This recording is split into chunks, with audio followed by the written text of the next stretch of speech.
环球大战线深入世界最前线，全球各地的观众朋友，大家好，我是叶思敏。今天节目一开始，我们先欢迎来宾，淡江大学财经系教授聂建中老师。思敏，还有各位观众，大家好。前成功级舰长黄征辉舰长。主持人、各位观众，大家好。资深媒体人彭华干哥。思敏好，大家好。观众朋友，今天节目一开始要特别带观众朋友来关注在中东的战争一触即发，尤其现在美国跟以色列最担心的事情就是，难道伊朗是在试它的核弹吗？试爆它的核弹吗？400公斤的浓缩铀现在直奔有可能往武器化的方向去做发展吗？另外一方面，现在传出有消息说，伊朗的这个核潜舰已经前进到荷默兹海峡，有没有这样子的可能性？锁定的是美军的航母。今天就这些议题，我们会一起的来做关心。赶快来看到现在呢，美以战争看起来是一触即发了。伊朗方面已经说了，他们正在进行的是全面的备战。首先，现在让美国非常感到忧心的事情，就是因为发现了在伊朗的这个军事基地的地方呢，出现了爆炸的这个事情哦，在1月27号的时候。所以呢，我们来看到马上的。就有这个快点的 Express 来做了一个报道，说这个设施爆炸之所以让美国非常的紧张，就是因为其实去年的6月份，疑似才遭到以色列空袭，而当时在轰炸的时候，它的目标就是这个基地里面的这个核武跟弹道设施的这个目标，所以呢，在这个时候又再次的爆炸，也引爆外界质疑：难道伊朗你是在偷偷的测试，甚至推进你的核武能力吗？而让外界另外一个担忧的原因，就是因为现在看起来伊朗在发展它的核武上面，好像慢慢的已经越来越成熟了。来自于国际原子能机构特别做了一个调查，伊朗现在它的铀浓缩的浓度到60%，拥有超过400公斤的库存，而且已经接近了武器级所需要的技术跟材料，达到90%左右的一个浓度，所以国际社会也在高度的关注当中。刚刚提到了，除了核武是美国跟以色列最担心的之外，我们来看到在军事方面，现在传出来自于媒体的报道，2艘国产的是来自于伊朗的法塔赫级的潜舰部署在荷默兹海峡吗？有这样子的可能性吗？今天会请来宾来特别帮我们做关注。另外就是流星和法塔赫的中程导弹，现在说已经蓄势待发了。伊朗除了自己对美国做警告之外，还包括了周边的黎巴嫩真主党、也门青年运动也发出警告，如果美军对伊朗发动这种新式的攻击的话，马上就会演变成一个区域性不可能抵抗的一个区域性的战争。而美军另一方面则是刚刚看到的是伊朗的准备，美军也做好了备战的状况。林肯号正式进入到中东之外，已经进驻到美国的一个司令部的责任区里面了。而正在进行的就是联合中东的盟友在这个区域展开了多层次的打击训练，是做给伊朗看的吗？另外一方面，我们来看到在这个林肯号之外，美军的军机也已经开始备战了。F-35跟超级大黄蜂现在看到都是在林肯号上面可以做好了准备。那么另外一方面，我们来看到 X 推组也特别说了，美军已经在中东地区集结了2个航母战斗群和第5舰队主力部队，初估3万的美军部队已经蓄势待发了，而包括了这个。川普本人也证实，他说呢，除了林肯号之外，另外一支美丽的舰队正在前往伊朗当中，所以预估接下来在中东地区会有2艘来自于美军的航母来面对着伊朗。X 推组也特别说了，除了刚刚看到的这一些武器之外，美国近期也将它的一架这个是 EA-37B2 的电战机部署到德国基地了，预估接下来就会前往中东地区来做准备。节目一开始要特别请教舰长怎么看有关于伊朗的核武问题，它的浓缩铀推进到60%，再加上刚刚讲的这一些飞弹，还有它的潜舰，这个法塔赫级的潜舰说已经到这个荷默兹海峡了。伊朗现在把核威胁给搬上台面，美国跟以色列还可以容忍多久呢？什么时候进攻？舰长怎么看？伊朗是整个中东的一个动乱的一个根源呐，因为几乎那里所有反以色列，他的目标就是把以色列从这个世界消灭。反以色列的武装团体都是伊朗在提供他军援、火器、这个武器等等。所以，如果把伊朗这个政权给它消灭掉，基本上中东会稳定很多，比现在。那以伊朗的所有拥有的技术里面，其实只有一样东西让我们担心，就是这个核弹。他会不会能做成核弹？而且以他们这种对宗教神学是非常信仰的这种啊，他万一真有颗核弹啊，哪天你要把它消灭，他真的可能丢你一颗核弹。但是呢，我也特别要这个介绍一下核弹这个技术，核子浓缩铀啊，当然可以看到多少，它有一个叫做核爆，一个叫做核反应。核爆就是核子弹。我如果说这里有2公斤的浓缩铀，要在90%以上，它核爆是在0.00001秒的这个时间，全部一下子整个炸开，就整个就哇一下炸开，要到90%以上。那什么叫核反应呢？我们发电厂就是核反应，它的浓度因为比较低，所以它是一点撞一点，一点撞一点，它就像一个焖烧锅，里面水一直在焖，它会慢慢加压。如果你正常让它释放，它就是一个正常的能源的一个提供者。但是像你说，好比说我举个例子，这个东京的那个电力公司的那个核，是不是后来也爆炸了？为什么它爆炸？你知道吗？如果它在开始一发生这个事情的时候，它立刻灌水进去，不会爆炸。但是因为东京电力觉得这个东西太贵了，那是几百亿美金这样造出来的，那我是一个私人电力公司，我要想尽办法救它，他就一直试图救。结果没有救好，它炸了。就是一个东西闷太久这样。所以大家记住哦，核爆跟核反应是2个不同的东西。你不要认为核电厂的也会爆炸，那个跟这个是截然不同的。是。那它目前这个东西，它只有到达60%，对不对？那个浓度一定要到90%才会核爆。那从这里上去哦，全世界都会盯着你。你差不多了，我就丢你一个这个炸弹。所以它很难，它能不能够偷偷摸摸的，你外界都不知道。太难了 ，CIA 也有这个间谍，这个摩萨德也有间谍，而且伊朗里面有各种不同的人的这种想法，所以他想瞒住所有的是不太容易，这是第一个。第二个就是啊，伊朗跟美国现在这个样子都在拉高双方的态势，都希望对方不要动手。那他会不会打呢？任何一个国际的战争，就是他一定有一个利益，这个利益一种是钱的利益。你看美国打委内瑞拉。石油嘛，那是钱的利益。那美国上次为什么打伊朗？那是战略的利益，因为他快要把那个核弹给他做出来了。那我当然要把你打掉。那这一次他过去，他的目的是什么？维护伊朗人民的自由民主吗？那根本不会是他的这个利益里面的。所以他就说你不要这样子啊，你不要去攻以色列，不要攻我们这个美军呢，就他也在拉高态势。但是他想不想打？我觉得美军不想打，因为他没有利益。那伊朗想不想打？伊朗也不想打，所以最后就是因为伊朗内部的动乱，造成大家为他担心，但是他会慢慢的压下来，因为现在平民革命很难成功的，因为尤其伊朗的那个叫做什么伊斯兰革命卫队16、7、8万人，开玩笑，他们的装备比三军部队还要好，你想要推翻他们很困难。我不是说没有，但是美国 CIA 现在努力的在那里做这个叫做颜色革命，先让抗议的人留下来，不要走。搭帐篷，我给你吃，我给你甚至给你武器，然后开始从这个抗议变成内乱，内乱变成内战，最后是不是能够把伊朗科梅尼政权给他推翻掉？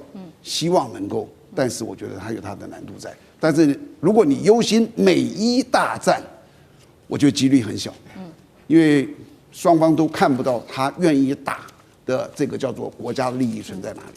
好，一方面美国也想要消灭哈米尼的政权，第二方面就是我们刚刚特别提到的这个有关于伊朗它的核威慑，现在对美国跟以色列已经造成威胁了。所以我们看到美国持续的推进它的武器哦。刚刚讲的说，除了林肯号之外，川普说了有另外一艘航母正在前往中东。另外刚刚特别提到了，还部署了这个是新世代的电子战机，2024年才新增的这个是 EA-37B2的新世代电战机，说可以成为瘫痪伊朗防空跟通讯的第一级吗？干哥怎么看？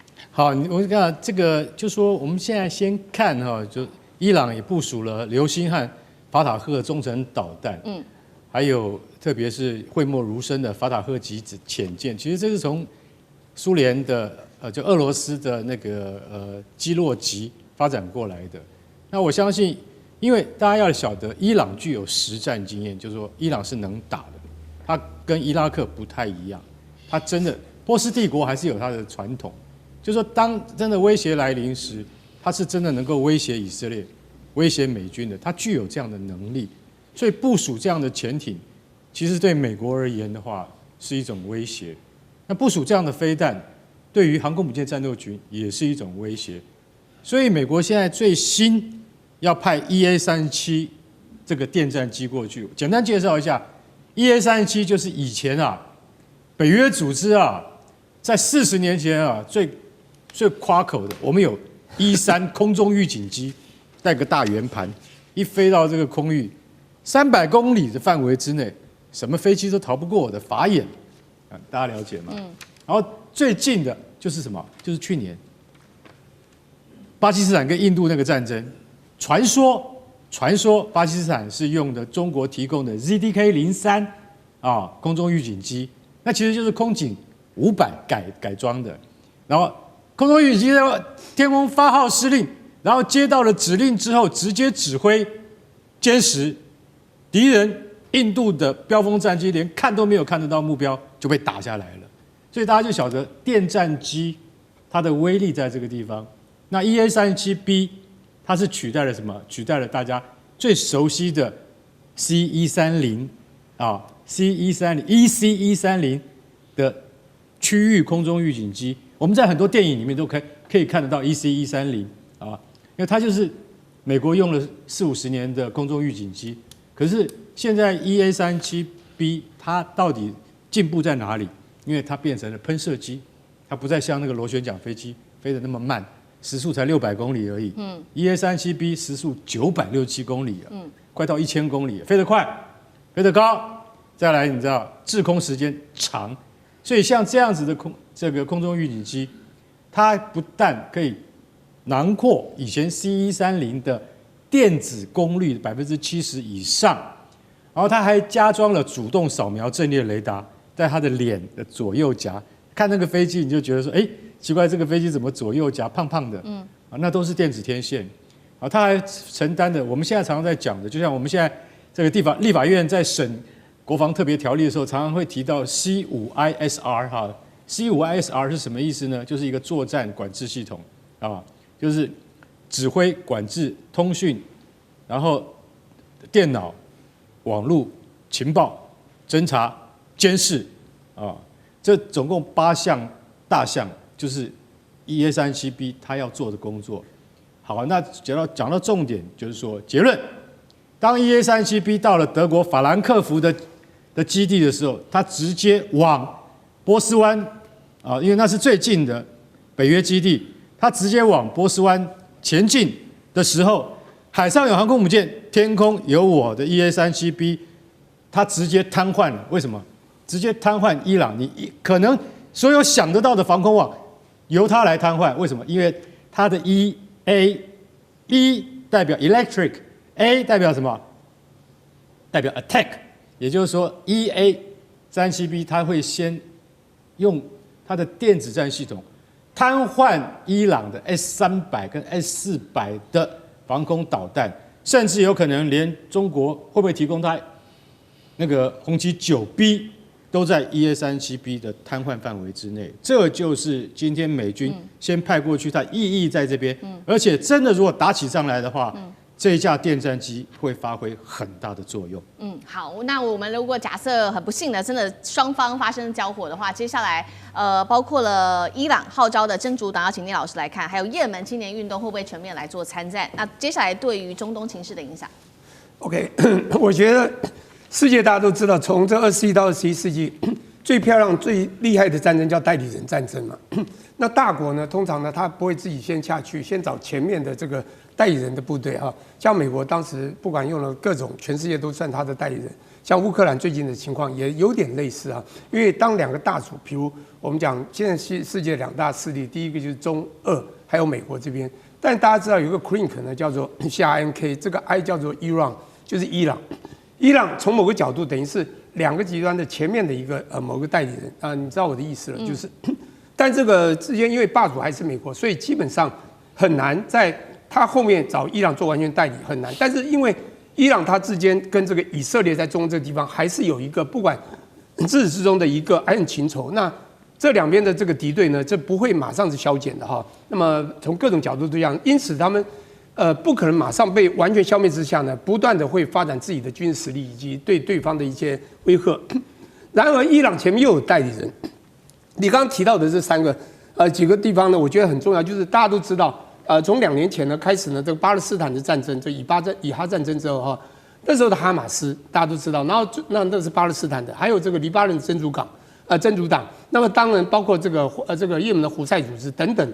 我把它视为就是伊朗的这个前哨站，也就是等于他们的代理人。所以你会发现呢，不管是以色列要先打掉代理人战争，用那个莫萨德的这个一些情治系统跟美国 CIA， 大概把这个前卫的组织大概能够铲除就先铲除，但不可能完全。包括黎巴嫩的真主党其实也被这攻击得非常惨。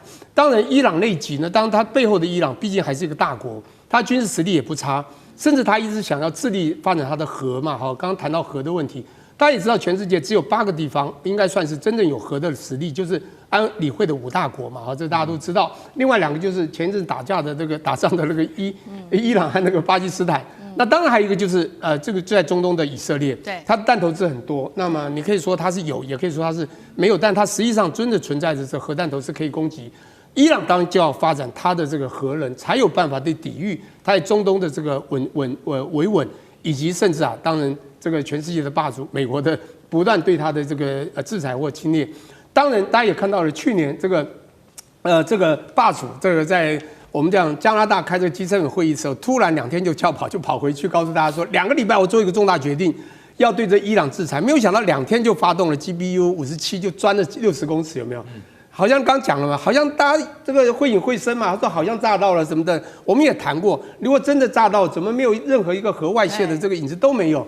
但我只能开玩笑，它炸了60公尺嘛，还没炸到80公尺，可能80公尺有还不够深，或者当然讲不好听，这么重要的一个核设施或者核的一些技术的发展，它不可能让你那么容易就破解了，我是这样认为。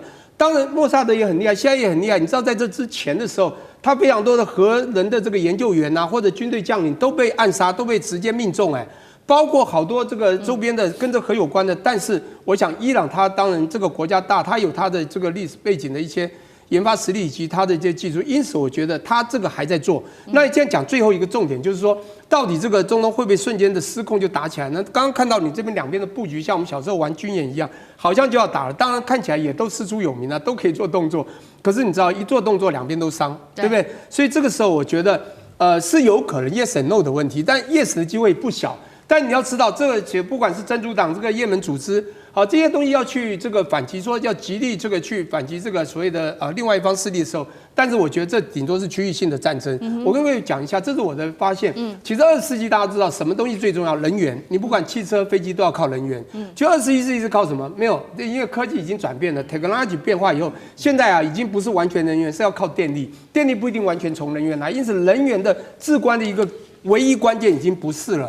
因为中东战争可能不会像过去这样子，当打下去还是会很严峻。但是过去如果是一样以能源为主的话，这些能源产油国家一定会造成一个残疾战争，一定会一直在争来争去。但现在已经不太是了。不过当然这个事情我们只有观望，也就是说真正发生，我觉得是有这样的机会，但我觉得它是区域性的，对世界上会产生马上这个所谓能源的一些危机，当然也会一定会，包括荷姆斯海峡这么是重要。当然金融市场会不会造成动荡，我觉得也都会，但是。